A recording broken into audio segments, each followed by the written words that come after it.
Hello and welcome back. So this is another anti-haul or not video. I'm just discussing new makeup releases. A lot of people do these type of videos.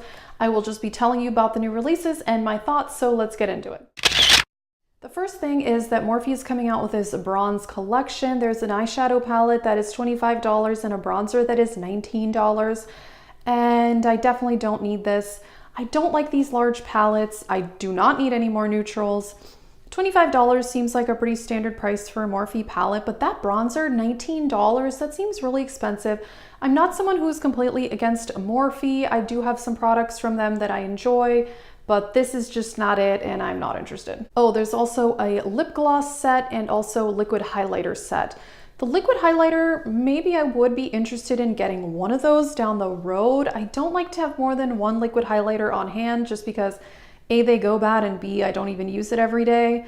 So yeah, maybe if those come out individually, I would be interested in getting one in the future. Well, Too Faced is expanding the Tutti Frutti line. I'm not sure why, I don't know. They tend to do this where they come out with products and then way later they expand it further. I don't know. I'm not interested. How much is it? A face powder for $33 and a primer for $34. I don't hate Too Faced, but I'm kind of over them. I don't know. I haven't bought anything from them in quite a while. Yeah, I don't know. Not much to say, but pretty blah to me. Farsali is coming out with a setting spray that is with 24 karat gold. It's $39. I'm not sure about this whole gold thing. I've read mixed things. Some people say that gold is good for your skin if it's above a certain carat.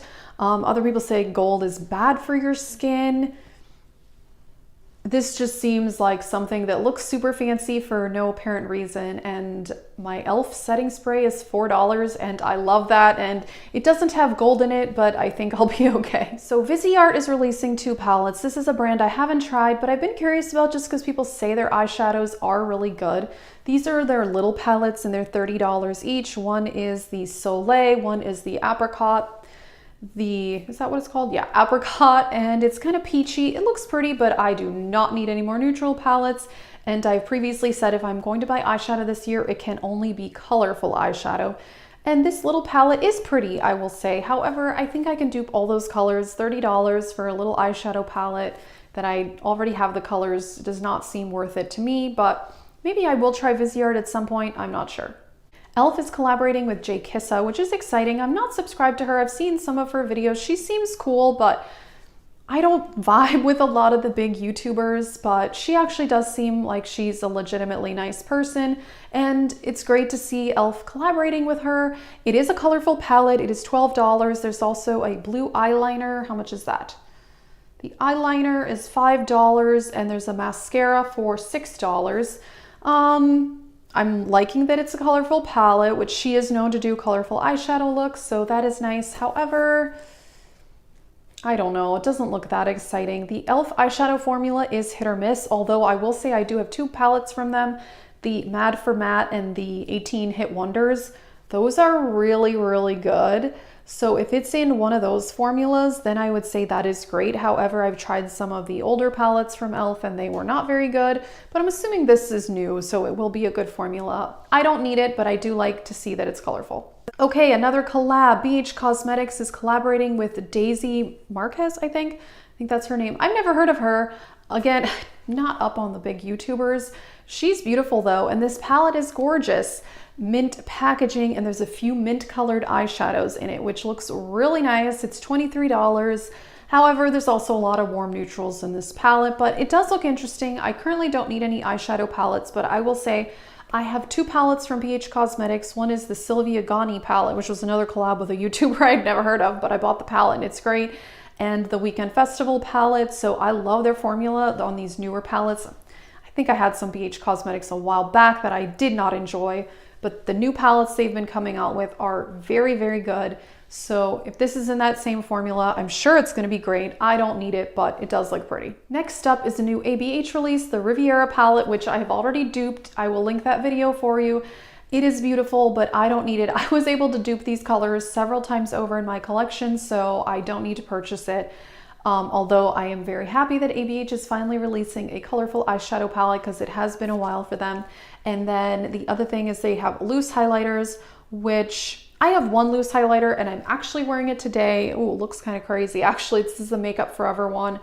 I just don't reach for it that much because it's a lot more work to deal with a loose highlighter. So I don't plan on getting this.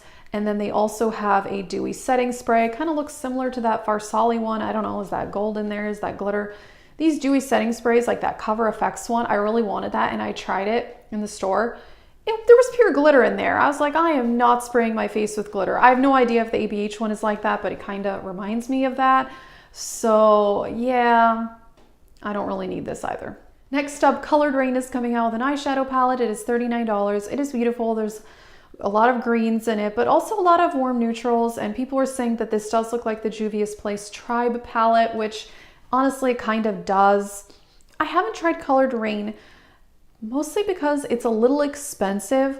So I've been hesitant to purchase anything, but people say their eyeshadows are great. So I may try them at some point. This palette is beautiful. I don't need it. I'm sure I could dupe it, but yeah, it looks nice. And they're also coming out with lipsticks. I think they're $15 each.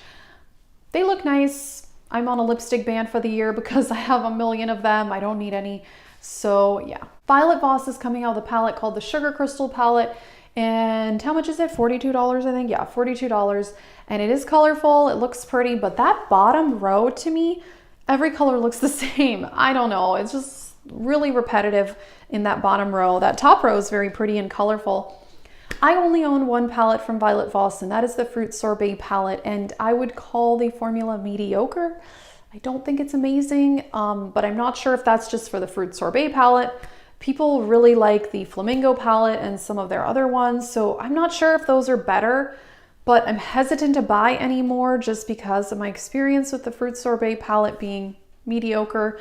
So yeah, I would not get this. PV, a British indie brand, is coming out with an eyeshadow palette. I think it's already out. It's called the Spotlight palette. It's 29 pounds, which is about 38 US dollars. So it's a little expensive. It is beautiful. A lot of the comments saying that this looks like the Born to Run palette, and it actually kind of does, but it looks a lot more bold and more intense. The Born to Run is, I would call, a more neutral version of this palette. I do think it's pretty. I don't need any more eyeshadow palettes though. There are some kind of neutral shades in this. I don't know. It's kind of expensive, but I've seen good reviews, but I just don't need it. Artist Couture is coming out with some lip glosses, and some of these look really pretty and shiny. Others look a little too glittery for me. Artist Couture is one of those brands I've wanted to try, and it is at Sephora now. They do have loose highlighters, which again, I've said that I don't ever reach for, which is why I haven't bought any of them. I'm not sure. I would be curious to try this because I love lip gloss, but I don't like too glittery of a lip gloss. So I'm going to pass on this for now, but it may be something I'm interested in the future. Last up is a release from JD Glow that they are coming out with multi-chromes for $16. And this was posted on Treadmood. That's where I get all my pictures from. I think it's cool though that she's posting a lot more indie brands now. And JD Glow is an indie brand I have really wanted to try actually. I just haven't gotten around to it because I have a bajillion and a half eyeshadows. But yeah, these look really pretty. $16 is expensive though, but that's multi-chromes.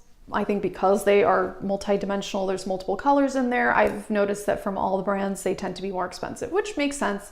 However, I don't know that I want these, but I do want to try eyeshadows from JD Glow at some point.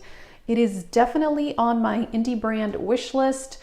Their highlighters and eyeshadows have fantastic reviews.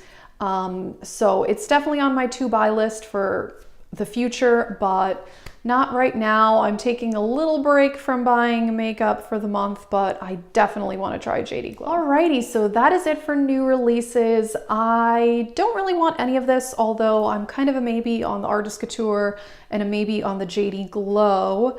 But yeah, there's some good stuff coming out, but as far as a lot of it is stuff I already have and things that I do not need. So let me know what you think, and thanks for watching.